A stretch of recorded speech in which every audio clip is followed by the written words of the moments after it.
So guys, for the first step, if you're using a VPN or proxy, then you want to disable it. For the next step, you want to go to search and type in view network connections. Click on it. Now once we're here, you want to double click on your network adapter and then click on properties. Now you want to click on Internet Protocol version 4. You want this on the default options, obtain the IP address automatically and obtain DNS server address automatically as well. And then click on OK. For the next step, you want to go to search and type in CMD. Now you want to run it as administrator and then click on yes. Now once we're here, you want to type in ipconfig space / flush DNS and then click on enter.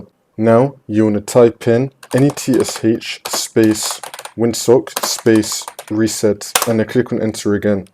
For the last step, just restart your computer and then the problem should be fixed.